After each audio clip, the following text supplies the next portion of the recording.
Amigas, amigos, muy buenas noches. Estamos en debate público. En estos últimos días, antes de este debate, ocurrieron sucesos internacionales muy importantes que creo que vale la pena analizar y debatir con ustedes, porque sí marcan un punto de inflexión importante, por lo menos en la primera mitad de este año. El 8 de mayo pasado, el cónclave cardenalicio eligió de manera bastante rápida para lo que normalmente tardan estos procesos al sucesor de Francisco, del Papa Francisco.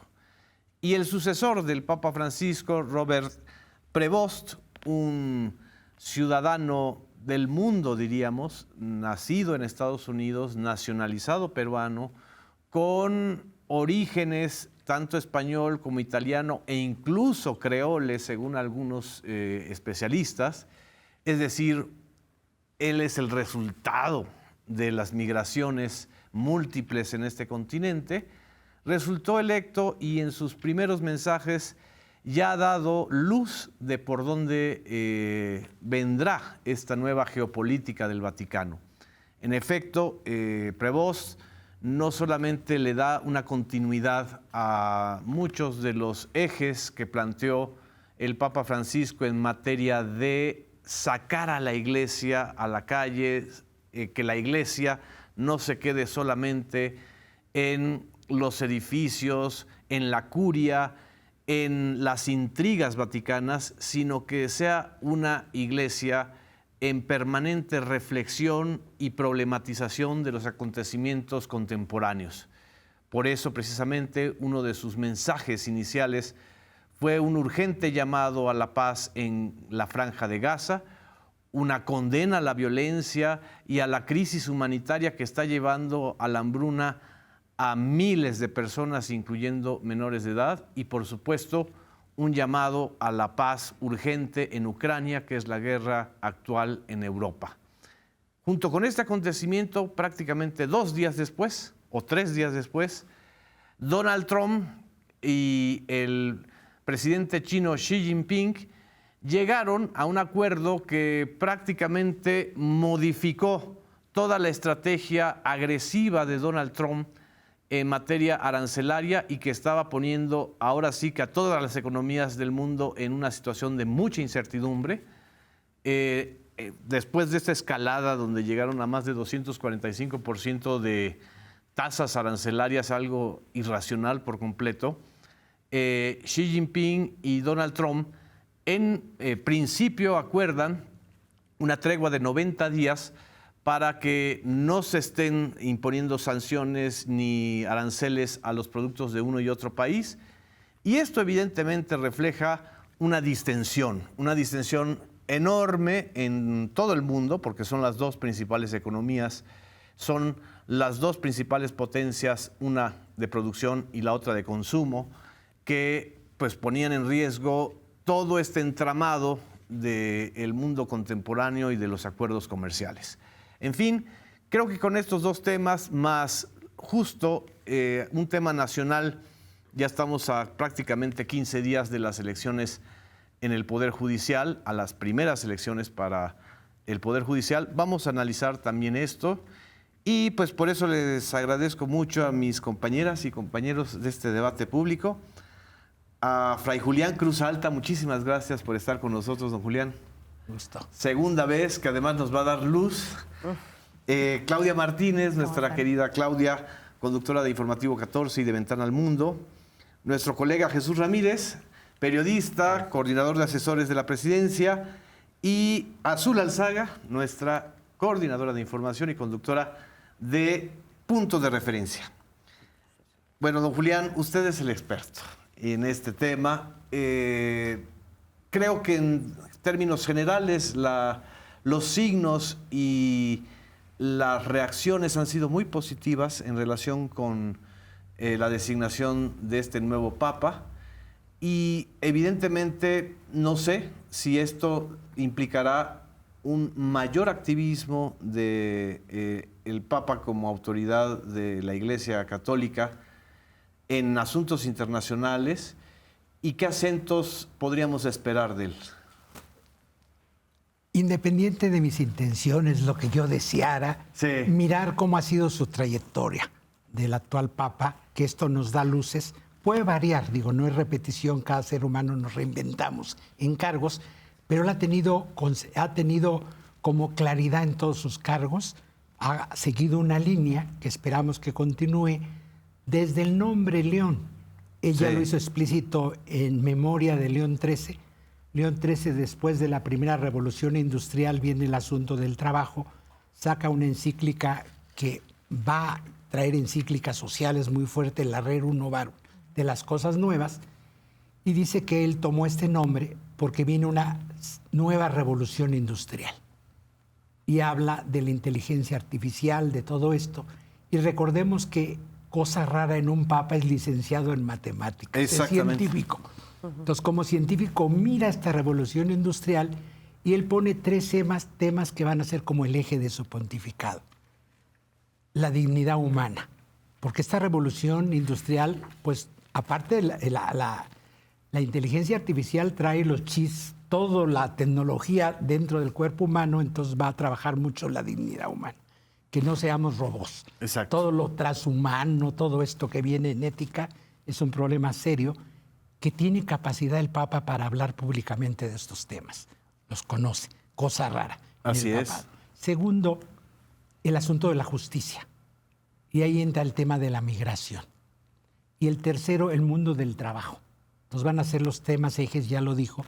Y recordemos que aparte de León XIII está San León Magno. San León Magno fue un papa que cita al concilio de Calcedonia en el año 451. Y ese concilio es muy importante porque cierra la pinza. El concilio de Nicea abre el tema hace 1700 años y de hecho el Papa ayer dijo que su primer viaje va a ser a Nicea. Nicea está en Estambul. Entonces, su primer viaje que va a salir del Vaticano como Papa es Estambul, a Nicea, para conmemorar los 1700 años de Nicea. ¿Y por qué es importante, cito concilios? Porque en estos 2 concilios se pone como parte del dogma católico que la divinidad asumió la naturaleza humana. Ser humano es divino. El cuerpo es importante. Ya no hay una separación. No hay una separación. Lo inicia Nicea y lo reafirma Calcedonia, y un papa que inicia con esto es muy buen signo. Toda la sexualidad, la corporalidad, los temas de justicia son importantes, porque la otra mirada es decir, somos almas puras encerradas en un cuerpo, entonces lo del cuerpo no importa. Exacto. No, el alma es lo trascendente, esa es una mirada que ha pesado mucho en el mundo católico. Y este papa se fija en 2 concilios donde dicen lo contrario, asume la naturaleza humana. La naturaleza humana es importantísima. Entonces ya nos está diciendo en estos signos y que su primer viaje sea precisamente a Estambul y se va a encontrar con el patriarca de Constantinopla, con Bartolomé, exacto, que tiene mucho peso en el asunto ecológico. El Papa Francisco hizo alianzas con Bartolomé porque es el patriarca de la Iglesia Ortodoxa. La Iglesia de Occidente, el Papa de Roma, y el patriarca de Constantinopla, el eje de la Iglesia de Oriente. Entonces va a ser un encuentro muy interesante que va a marcar el papado. O sea, la ecología no queda fuera. Sí. Va a ser un tema central de este papado. Y quiero decir esto. Y otra cosa importante. Él cuando sale al balcón y da el saludo dice, soy hijo de Agustín. Que sea agustino es fundamental. ¿Qué caracteriza a los agustinos? San Agustín es el amor. Ama y haz lo que quieras, es un lema de Agustín. O sea, porque el que ama no daña, no lastima, no agrede. Y él al decir soy hijo de Agustín, marca muchos. Es fundamental, yo como religioso lo miro, que un agustino, porque cuando Santo Domingo funda los dominicos, el Papa Inocencio III le dice nueva regla no, escoja una de las que ya existen y Santo Domingo escoge la regla de San Agustín. Los dominicos vivimos bajo la regla de San Agustín, que es la que tienen obviamente los agustinos, por eso la conocemos muy bien. Y este papa hace su tesis doctoral en la Universidad de los Dominicos en 1987 y le dan cum laude a su tesis doctoral. Es importante. Yo estos días me fui a leer la tesis doctoral.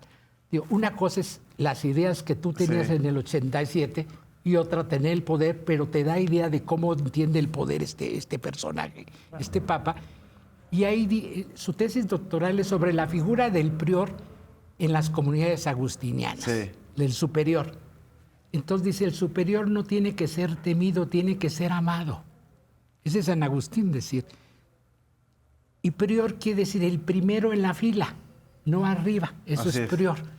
Entonces, marca, Francisco era jesuita, San Ignacio era militar, el superior se llama general. Claro. En ello se llama el prior. Es decir, sí hay una continuidad, digamos, perdónenme el exceso de comparación, pero es como el segundo piso de la transformación que inició Francisco. Es decir, le podría tocar a este papa concretar muchas de las cosas que no pudo hacer Francisco. ¿Está todavía la estructura tan anquilosada de la Iglesia preparada para este cambio? ¿Cómo lo ve? Y es un papa, es importante, que viene de negociaciones con el sector duro de la Iglesia. Los liberales, por decir algo, los progresistas, no tenían los votos para sacar un papa en la cuarta votación. Hoy sabemos un poco la historia de estas votaciones por indiscreciones, jura no decir nada, pero sin citar nombres, hoy sabemos que en la primera votación esperaban que el secretario de Estado arrasara, Pier Paroli. Era como Paroli. Pero Paroli nunca ha sido pastor, siempre ha sido diplomático. Incluso el Vaticano tiene un seminario especial para los nuncios, nunca una parroquia, es obispo, pero nunca está en una catedral, nunca ha ejercido. Y este es un obispo de a pie, de Perú. 12 años en Chiclayo. Yo he hablado con gente de Chiclayo, yo he estado en Chiclayo varias veces. Es una zona muy pobre también. Muy pobre, es el norte de Perú. Chiclayana es Tania Libertad, yo no he hablado con ella en estos días, pero ella nació en Chiclayo, tiene familia en Chiclayo. Chiclayo es una fiesta estos días, es de nosotros, te dice la gente. Es un papa porque viene de más austeridad que Francisco. Hemos visto este ha dormido en el piso, habla quechua fluidamente, maneja lenguaje de señas también. O sea, es un hombre que sin cámara ha vivido. Por eso digo, hay que ir quién ha sido para saber. Exactamente. Entonces, decir, esperaban un diplomático y le habían vendido esa idea que ya estaba amarrado, pero saca 40 votos en la primera votación, Paroli aproximadamente, se dan cuenta que no, necesita mínimo 89, y en la segunda votación, en lugar de subir, baja de los 40. Tagle, el filipino que nos habían vendido en las redes sociales como la maravilla, también religiosas de Filipinas me dijeron, oiga, no todo lo que brilla es oro, más bien esas trabajada la imagen, no es ni tan feminista ni tan de las diversidades sexuales, es como una imagen trabajada, no es tan así, abierto. No es tan exactamente. Comprometido. ¿Cómo podría ser este papa? Sí, como podría ser este. Este ha cuidado mucho los temas difíciles de no hablar, ni a favor ni en contra, porque si no, no hubiera logrado los votos. Claro. En la tercera votación se va al primer lugar pero no tiene los 89. Y en la cuarta aproximadamente nos dicen que se fue a 100 votos, de los 133. Así es. Wow. Entonces, claro que es un papa de diálogo y de puentes, lo dijo en su primer discurso, tender puentes, no muros. Y tiene que tender puentes con la parte más conservadora. A mí hay gente que me ha reclamado estos días de por qué se vuelve a poner la museta roja del Imperio Romano, de los reyes, porque tiene que negociar imágenes con los que votaron por él. Esta otra iglesia, digo, si vive en el Palacio Apostólico o no, ha demostrado que es un hombre de mucha austeridad, dormido en el piso, en las comunidades indígenas, en tierra, en la montaña. No va a ir no quiere ser papa por vivir en un palacio. Pero tiene que darle signos a esta gente y confianza. Hoy sabemos que los cardenales norteamericanos se movieron en grupo para conseguir los votos. Incluso el cardenal más conservador, amigo de Trump, el de Nueva York, negoció votos. Hoy sabemos la historia de esto que es... ¿A favor de Prevost? A favor. Entonces, él tiene amarres de mucho tipo. Tiene que ser puentes. Esperemos un papa que no va a hablar mucho de los temas difíciles, pero los ha apoyado. Ha sido Cuando fue obispo de Chiclayo, a mujeres les dio cargos en las comisiones diocesanas. Públicamente no está a favor del ministerio sacerdotal de las mujeres, pero sí cargos en el gobierno de la iglesia. Ya lo hizo Como Francisco. Como Francisco. En migración, siendo obispo, hizo políticas para los desplazados internos en el Perú por la violencia y la cuestión de la ecología. Sí. Creó programas en su diócesis para acoger los desplazados internos, acompañó a los desplazados de Venezuela para integrarse a la sociedad peruana. Y sus programas es no de asimilación, no de hay pobrecitos, que se integren a la sociedad y que traigan lo que traen propio, que los reciban, van a recibir, o no solo les dan, ellos traen algo. Esto ya lo hizo en Perú, es un papa con mucha experiencia. Cuando Francisco lo lleva al Vaticano, en el 2023, hace poco, le confía la tarea de escoger obispos. Tuvo mucho cuidado con los obispos de frontera, en fronteras, que tuvieran experiencia multicultural. Se fijaba quién nombraba obispo. Francisco le dio un cargo muy importante. Claro. Los últimos 2 años de nombramientos de obispos, él ha palomeado, ha revisado los currículum, ha tenido mucho cuidado. Nos dice una teóloga argentina, Emil Judá, ella trabajó con él en la Comisión para América Latina, que se reunió una vez a la semana con Francisco 2 o 3 horas. Entonces era muy cercano a Francisco. Pues estaban planeando toda la reestructuración de las arquidiócesis. Esta teóloga nos dice que realmente el candidato de Francisco fue él. Que esto fue armado por Francisco, que era como el delfín, lo fue preparando. Francisco lo hace obispo. Francisco lo hace cardenal. Sí. Francisco lo lleva al... Y todo en menos de 2 años. Sí. Bueno, en 3 años. Estuvo como 12 años, 11 años de obispo en Chiclayo. Lo fue desde ahí preparando, conociéndolo, porque veía que era un obispo de tierra, con olor a pueblo. Digo, esto no era para las... Conocemos poco de él, porque no era un hombre de cámaras, de hablar mucho. En Perú se ligó mucho a los teólogos de la liberación. Fray Gustavo Gutiérrez, uno de los padres de la teología, era peruano, recordemos. La gente de la teología de la liberación lo quiere mucho en América Latina. Nunca habla de esos temas públicamente, si no, no hubiera llegado a papa. Exacto. O sea, es un hombre de hablar poco, pero de hacer mucho y de enfrentarse en este aspecto a las estructuras de poder. En migración ha sido duro cuando en el primer periodo de Trump habló muy fuerte contra las políticas migratorias. De Trump dijo que era anticristiano hacer expulsiones masivas de gente.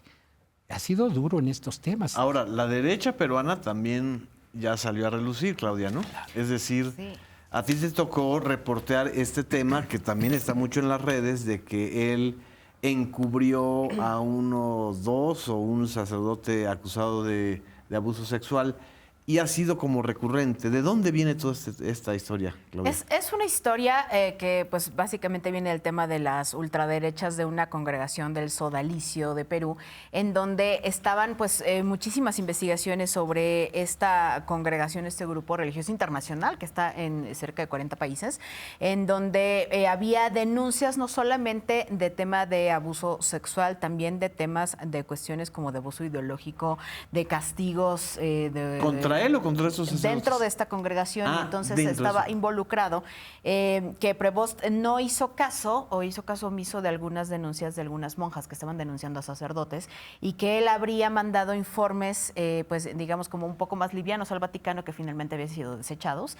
y que también había encubierto a los sacerdotes. Pero esto viene de esta propia congregación del Sodalicio, que pues tiene una larga historia pues de oscuridad dentro de Perú, en donde eso ya tiene años, esta historia tiene años, y tal vez también pues remarcar que viene al caso ahora que fue el cónclave en donde resultó electo finalmente León XIV, porque es una campaña que ya fue investigada, es una campaña que ya había terminado, que las investigaciones ya habían tenido su curso, y tanto así que el Papa había deshecho esta congregación un poco antes de morir, en enero de este año.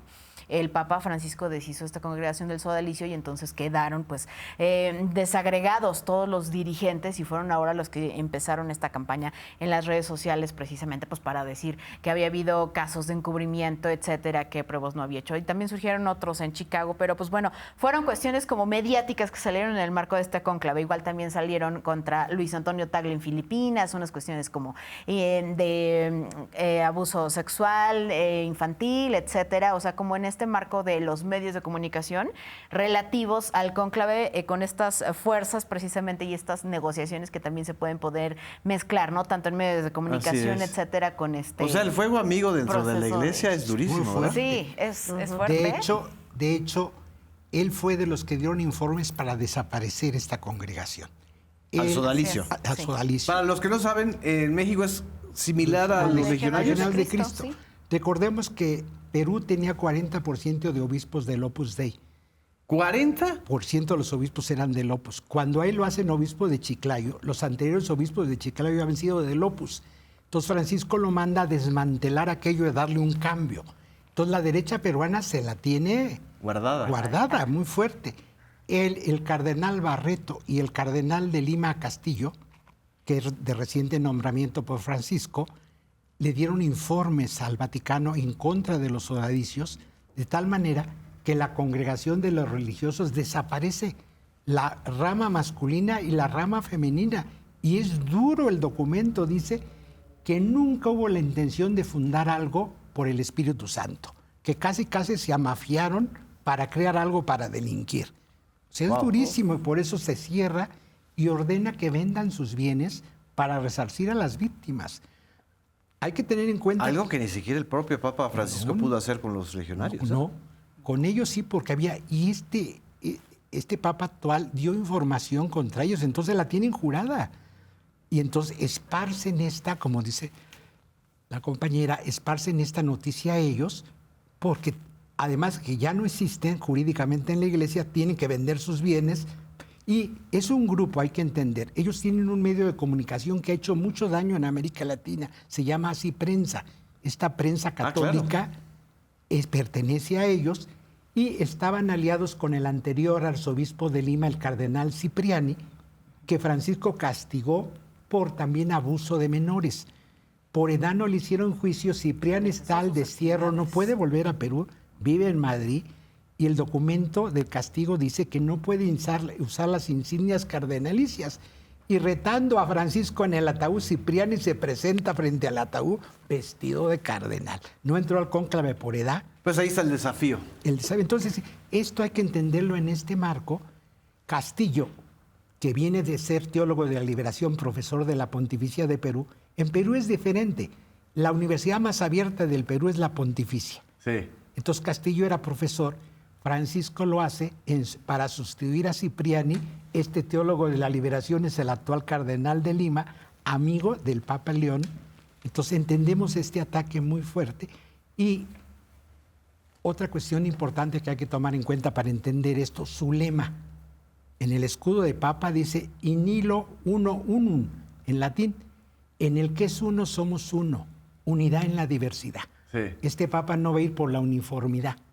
La unidad quiere decir diferencia. Somos uno, por eso es muy importante el lema de su papado, es profético. ¿Cómo tender puentes? Somos diferentes en la iglesia, pero somos uno. Viene porque a veces se malinterpreta unidad como uniformidad. Claro. Ese fue el papado de Juan Pablo II, uniformidad. Exacto. Y este Toda papa, disidencia era... Y este papa no. ¿Cómo uno las disidencias? Entonces un papa de que va a tender puentes. Esto a veces a la gente que quiere progresos rápido no lo entiende, que es un papa de los que van adelante, pero también es papa de los que van muy atrás. Y mucha parte de la Iglesia Católica es muy conservadora. Nos guste o no nos guste, es la realidad. Así es. La gente que va adelante ya no va a misa ni va a sus parroquias. La gente que sigue llenando las iglesias es muy conservadora. También es su papa, no puede ir contra ellos. Nos quedan 3 minutos en este primer bloque. Fray nos ha dado una lección maravillosa de conocimiento, pero ¿quieren ustedes comentar algo, Jesús? Bueno, muy breve, porque ya ha sido bastante claro. Hay mucha expectativa sobre el nuevo Papa. Sí. Dentro de la iglesia, la feligresía, dentro, digamos, de los sacerdocios y las diferentes congregaciones, pero también de la sociedad, y sobre todo creo que de los más jóvenes. Porque el hecho de que pues no vale lo que está sucediendo del discurso dominante internacional de Trump, que se está convirtiendo en el discurso dominante de Europa contra la migración, contra los otros, de la estigmatización de las otras culturas, el hecho mismo de que retoma, digamos, esta agenda verde, la agenda ecológica, pues lo enfrenta a un modelo de desarrollo que es la globalización como un modelo depredador, que eso es lo que está ahora en cuestión, digamos, ya hablaremos de eso, pero entonces, un papa que tome una posición crítica, pero al mismo tiempo moderada, le permite hacer la crítica de la guerra, de la guerra y del genocidio hasta en Gaza, de una manera, pues digamos, menos confrontativa y capaz de construir otras coaliciones de fuerzas que hagan posible la paz. Esa es la diferencia. Y creo que abre la posibilidad de diálogo de Europa con Asia, con América Latina, que ya se había perdido. Y la Iglesia va a tener un papel político que no habíamos visto, porque Francisco tuvo un papel político hacia afuera, hacia la feligresía, hacia la población, hacia los actores públicos. Pero yo creo que va a tener más capacidad de acción frente a los actores de los procesos, y creo que eso va a ayudar a las buenas causas de la humanidad, o sea, por la paz, la defensa de los derechos humanos, el respeto a los migrantes.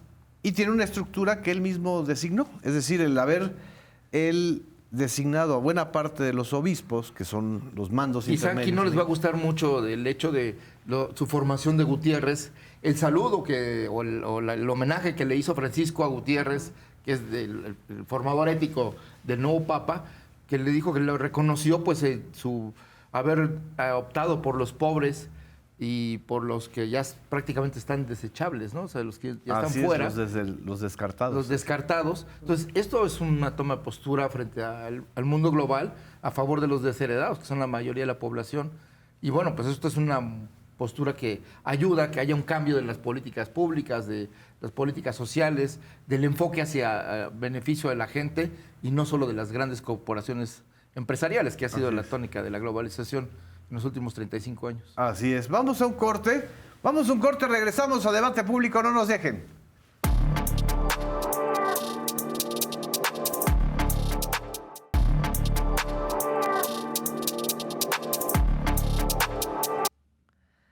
Regresamos a Debate Público. Hicimos esta disección muy importante y muy esclarecedora de dónde viene y por qué es tan importante el perfil del nuevo Papa León XIV, sobre todo en estas circunstancias trompianas del mundo, es decir, no solamente de Estados Unidos o de México.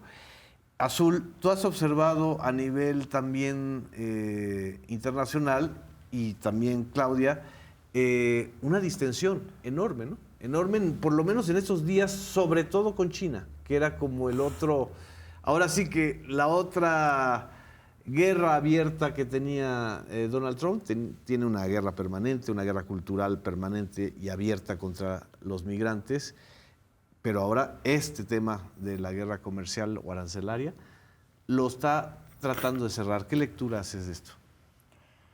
Bueno, sí creo que se juntan varias circunstancias, ¿no? Además, porque estábamos comentando ahora cómo ha cambiado también su discurso en los últimos días Donald Trump y se ha enfocado en otras cosas, ya no tanto en los migrantes, por ejemplo. A propósito de este contexto, incluso está queriendo amagar a su industria farmacéutica que baje los precios de las medicinas, no sé qué. Bueno, eso también merece un análisis aparte. Pero el tema con China, yo creo que coincide con los índices de popularidad más bajos que ha tenido un presidente norteamericano y que para la manera de ser de Trump, eso es su gran capital. Por eso decía yo que son varios los factores, ¿no? Sí. O sea, porque efectivamente está enfrentando una muy baja popularidad y está enfrentando también una situación en donde, digamos, si la estrategia era lanzar primero una serie de amenazas, amagos para hacer zarandeos por todos lados y generar mejores condiciones de negociación, pues no en todos los casos, en la mayor parte de los casos le ha salido muy bien. Particularmente con China, creo que el tema de la resiliencia con la que China afronta las amenazas de Donald Trump, de decir, claro, o sea, es una resiliencia estructural, porque ya tiene capacidad para asumir muchas cosas que no podría otro país decir, bueno, o sea, como México, ¿no?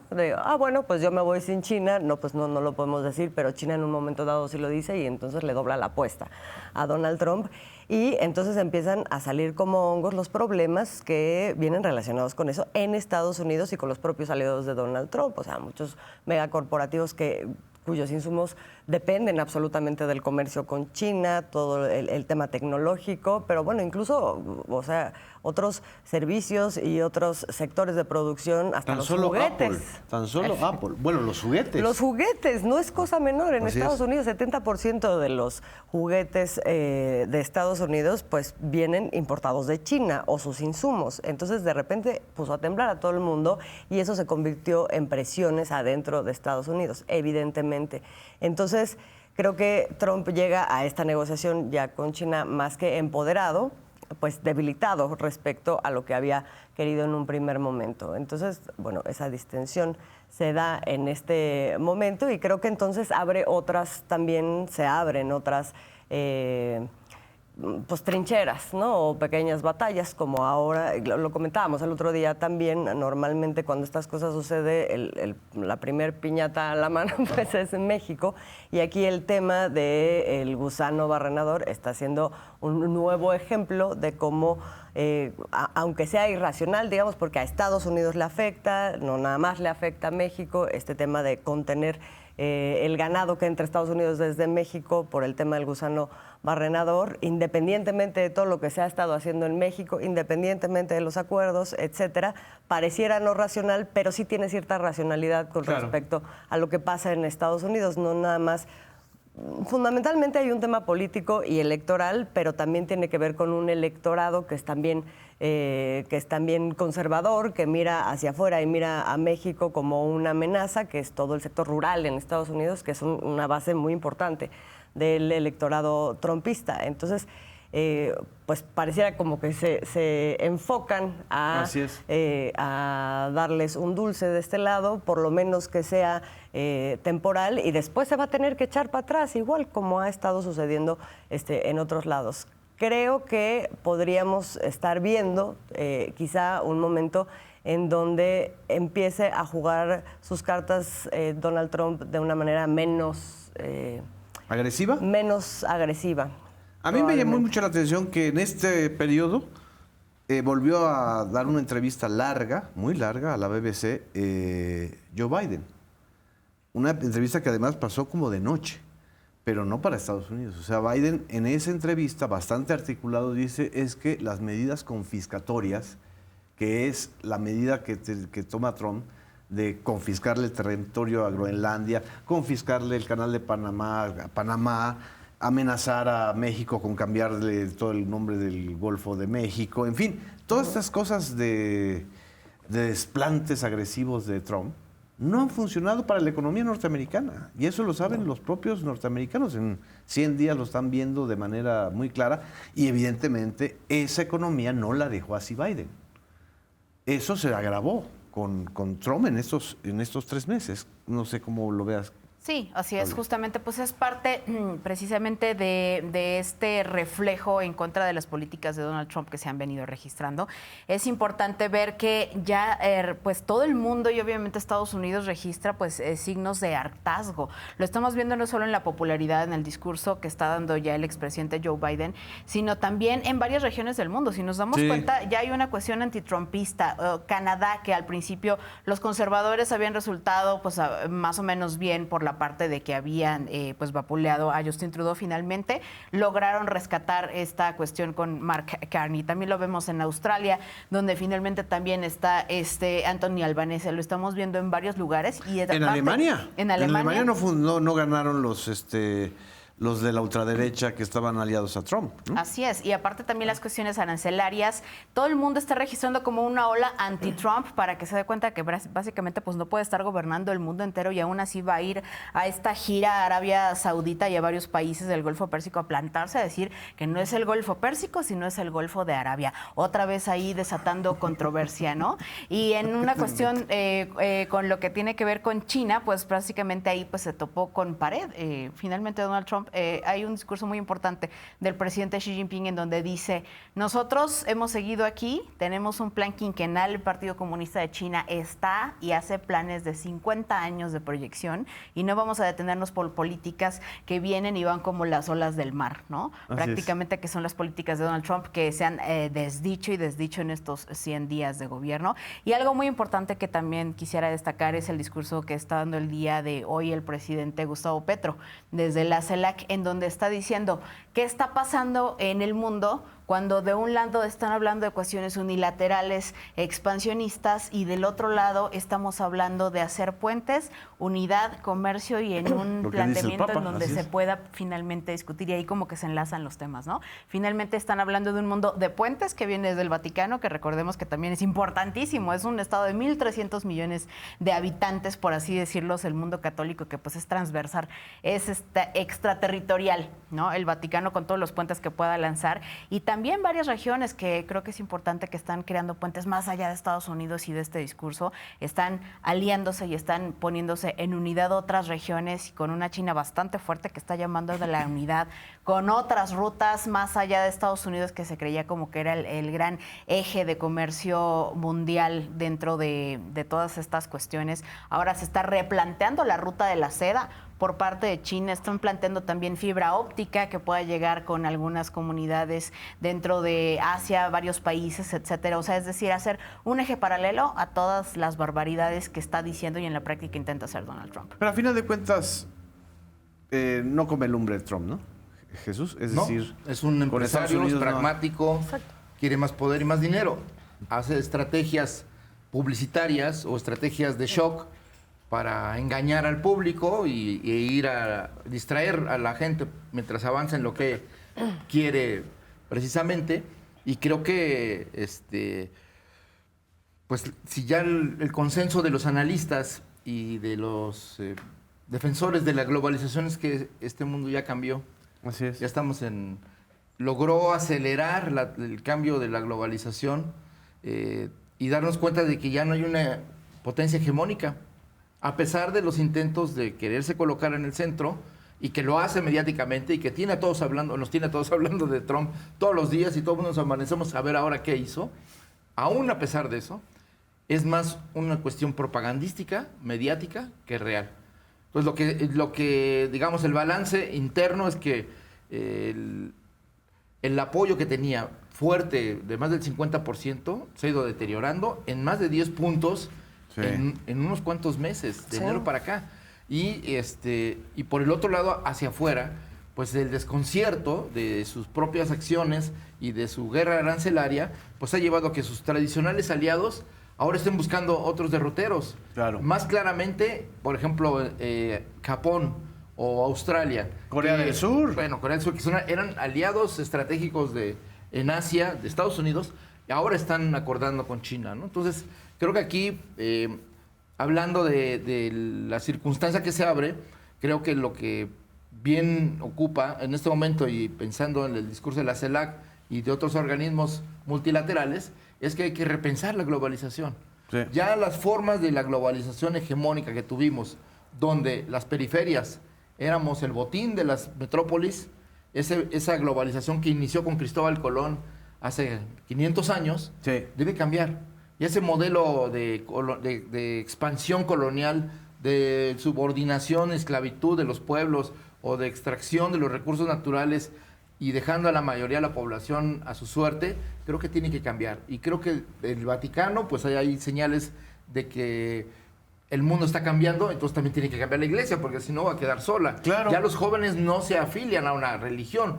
La mayoría de los jóvenes, incluso en Italia o en Estados Unidos o en México, ya en México mismo, la secularización avanzó muchísimo. Entonces, si la iglesia quiere tener feligresía en el futuro, pues tiene que voltear a ver cuáles son las necesidades y la visión de la gente.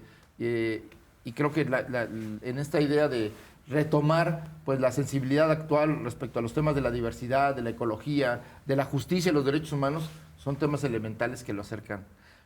Y en esos términos también, los gobiernos, como el de Estados Unidos o la Unión Europea, pues tiene que, digamos, basar sus políticas en torno a estos valores porque de otra manera, aún a pesar de los estertores propagandísticos que quieran hacernos voltear al otro lado, la gente ya va en otro sentido. Entonces, creo que es importante esta parte donde la apuesta económica de Trump no le está funcionando, la inflación creció más que con Biden, el gran demonio por el cual fue elegido fue la inflación, el costo de la vida de los estadounidenses, la migración. Y creo que, bueno, por el lado de la economía, pues no le está funcionando. Por el lado de los aliados económicos tampoco.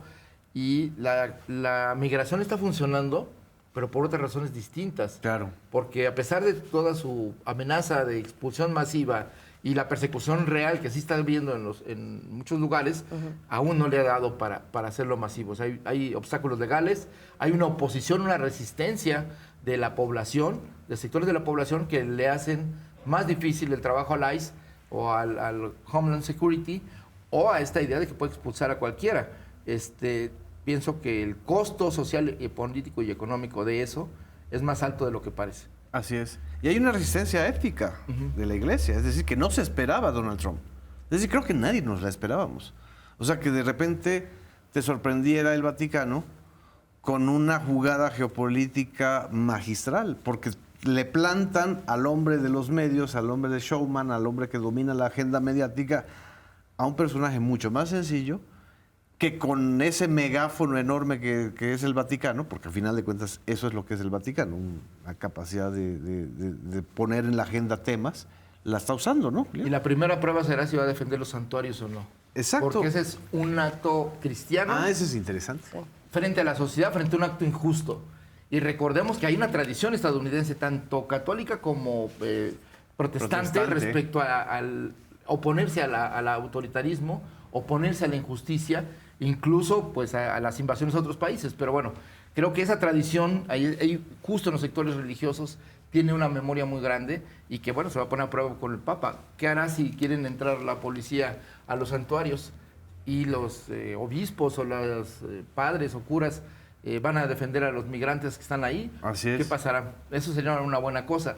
Lo que creo es que, hablando de Trump, es que ahora nos viene la oleada de, bueno, pues ya se nos acabaron los temas y ya no me funcionan, pues volteo al más cercano, como siempre, a la piñata y le quiero dar otra vez a México, ¿no? Entonces ahí creo que, pues lo tienen que pensar bien.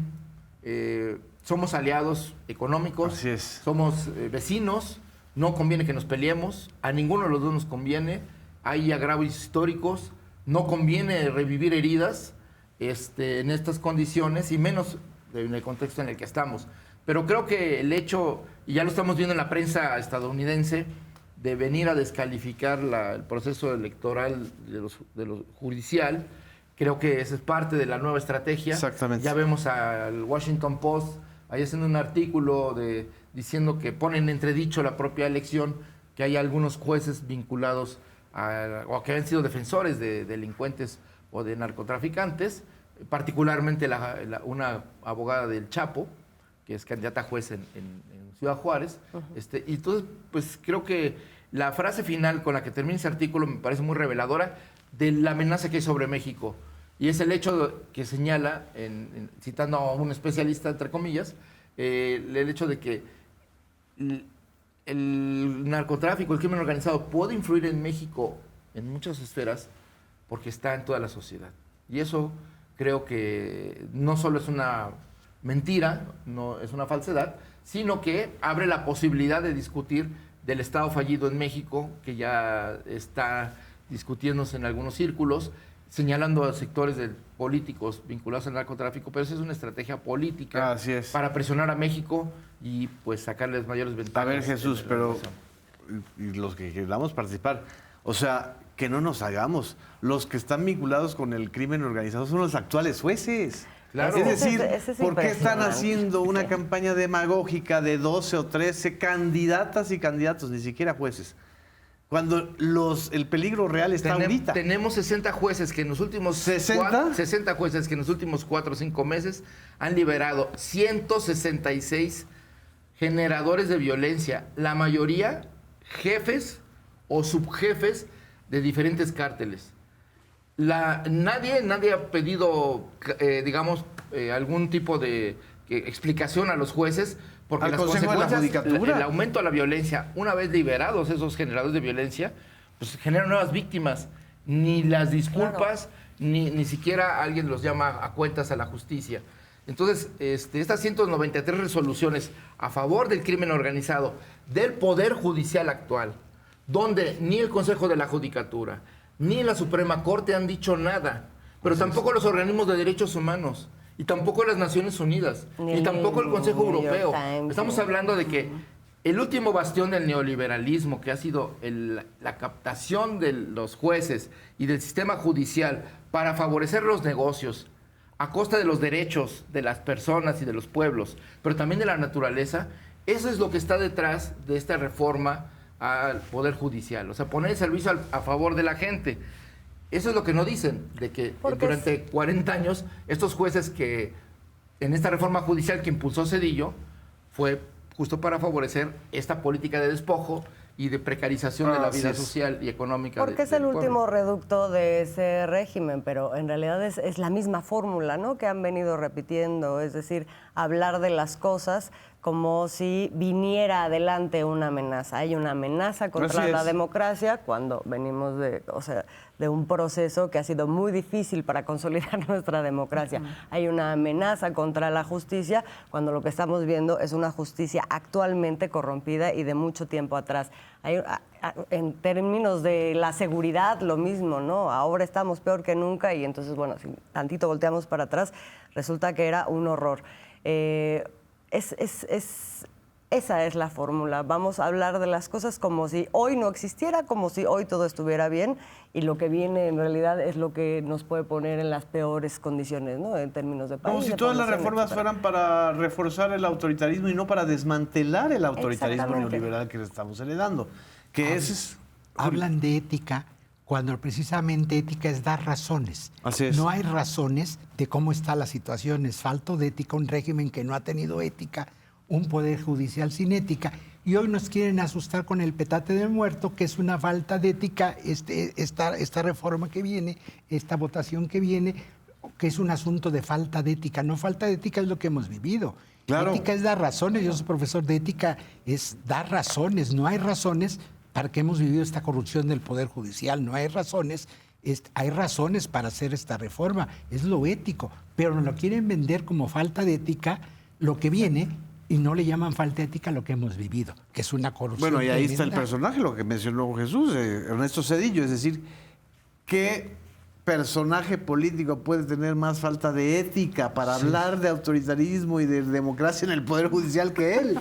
Claro. El que vendió lo que vendió, ferrocarriles, carreteras, y que armó una Suprema Corte a modo. Ingenios y luego se volvió socio de todas esas empresas a las que les dio negocios. Así es. Eso, falta de ética total frente al pueblo de México. De Supongo que él pensando que la ética de la corrupción o la ética del derecho a libre apropiación de lo ajeno, pues eso puede ser que está actuando así, pero es totalmente... Pero es un poco como, también es un poco como la derecha de la Iglesia Católica, ¿no? Claro. O sea, el León cree que todos son de su condición, ¿no? Claro. O sea, están criticando a los otros, a los adversarios, están criticando a Prevost, de lo que ellos mismos han protegido, ¿no? Por ejemplo, ¿no? Y espero yo que la Iglesia mexicana, los obispos, entiendan al papado, que va en un asunto ético. Francisco posesionó la ética otra vez y la Iglesia mexicana no ha respondido. Espero que con este papa responda un poco, porque más bien juega en esta, porque es un régimen, la Iglesia mexicana ha jugado con el régimen anterior, en general los obispos. Así es. Entonces, espero que con el nuevo papa haga un llamado al episcopado mexicano que se alinee como regla la ética, porque también en sus declaraciones nos dicen que son parte del régimen anterior.